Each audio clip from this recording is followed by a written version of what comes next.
What's up, fool? I got another movie review, I guess. I saw earlier today that it was the 15th anniversary of the not Batman, Superman, the hell am I talking about? The Batman Trilogy by Christopher Nolan. Now, I think I could say that I am genuinely obsessed with that trilogy. There's not a lot of movies that I can watch. The movies that I can watch over and over again is a very small list. And the Batman movies happen to make that list. Now, of course, this wouldn't be a discussion if we didn't talk about which Batman was the best. See, I thought about doing them in ranking order, or I thought about doing them or like picking the best one.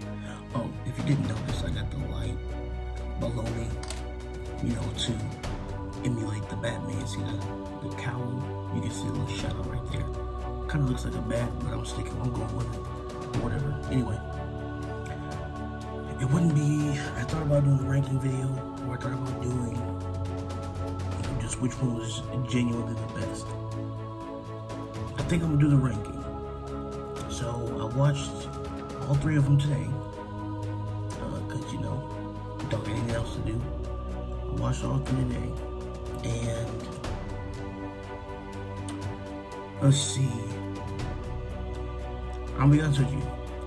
It wasn't tough ranking them from best to worst. I can't even say worst, because they weren't terrible. No, they weren't. It wasn't like a bad one. There were just some that were better than the others.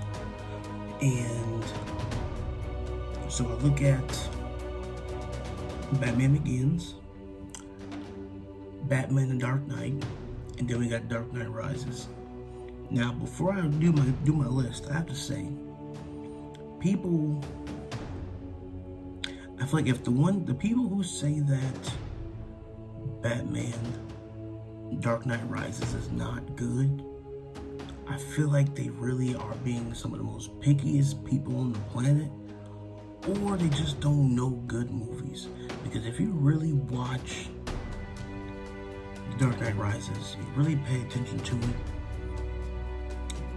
he had us on the edge of our seat, Christopher Nolan. He made you think Batman was done for, towards the end. He made us feel like Batman was just this washed up Joker. He made us feel like Batman was this washed up Joker who just couldn't hack it no more. And you like, Bane really... Alright, for real. He made us feel like Bane was about to really tear Batman up. And he did, though. If you saw that scene, when Bane set up shop right below Batman's parking garage where he keeps Batmobiles at, if you pick, man, that scene, really set the tone for the movie for real. Like, he dismantled Batman. He broke the man down. Beat his brain by the end of it, broke, what's the thing called? Broke his mask, broke his cowl. Bane was really just doing his thing, and Tom Hardy does not get enough credit for that role. I think that there should have been another superhero / villain getting an Oscar, and it should have been him for Bane, for that role. I think Tom Hardy did an amazing job. Tom Hardy is probably my top 3 favorite actors. So, I'm a little biased, but I think it was Oscar worthy. Maybe he shouldn't have won it, but he should have at least been nominated for playing Bane, because he was that good to me. Now, obviously we have Dark Knight Rises. Probably out of the 3, what most people would say is the best one, which it was. In a way it was, just the tit for tat between Joker, Batman, Commissioner Gordon, and Harvey Dent. That movie was just something else. Now, the acting of Heath Ledger, God rest his soul. Hopefully you saw him in other movies before Batman. Hopefully you don't know him just as a Joker, because he was great in a bunch of other movies too. But the role of Joker, obviously, it's so funny though, because when you think about it, other than the first Batman, both the villains stole the show in Dark Knight Rises and Dark Knight. You know, this is my personal opinion. I didn't really care for Batman in the last two movies. I feel like those movies were all about the villains, and the villains putting Batman in a spot where he had to really make some questionable decisions, you know, as the Caped Crusader. And I think that's what makes a good villain. I think it's a good villain when, a good character when, you know, you look at the character, you look at the villain, and you're just like, man, I understand why he's doing this. I still want him to lose, you know, but by the end of this movie, I'm going to be looking for the Bane costume, not the Batman costume. I'm going to be looking for the Joker costume, not the Batman costume. Now, the first Batman, you know, I'm looking for the Batman costume. But the last two, nah, not so much. And the first Batman, I'm be honest with you, it dragged on, it did, but it was good though. You know, it was a good introductory movie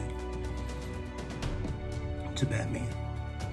Now, I'll be honest with you, in all three movies, Batman was trained by the League of Assassins. Now, if you watch any of the animated movies, like the DC animated movies, Batman is not a slouch when it comes to being an assassin. We can't forget Batman's a legit assassin. You know, he ain't just a dude in a suit. He can kill some people. You know, he can put your fingers in your neck and do all this. Batman's a legit assassin. You can't forget that, only because he don't kill.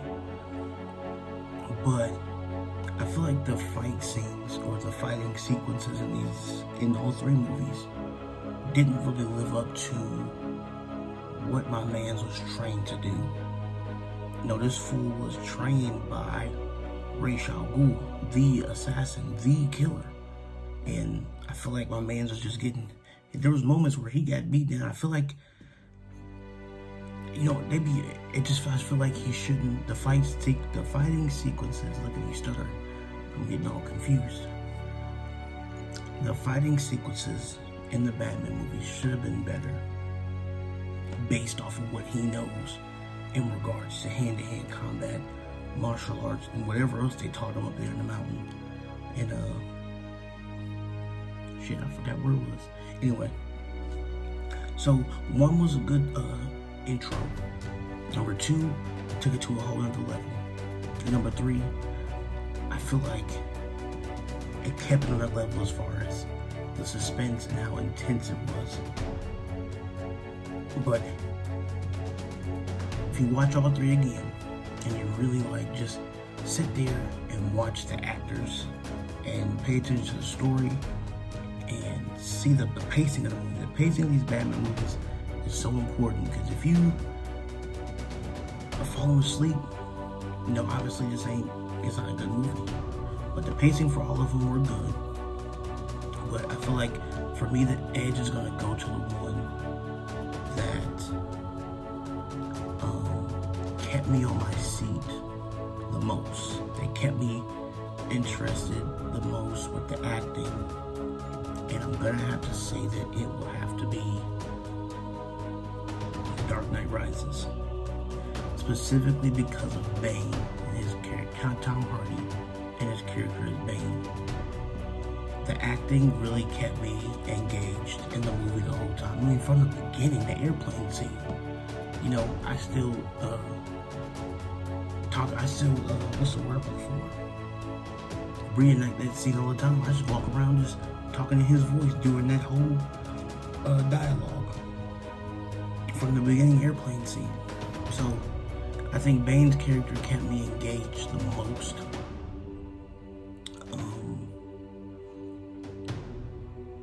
Joker obviously was amazing. You know, Joker has a lot of lines in the movie that you will memorize as well, especially if you're a real Batman fan. Joker said a lot of stuff that you can just say off the top of your head, just like that.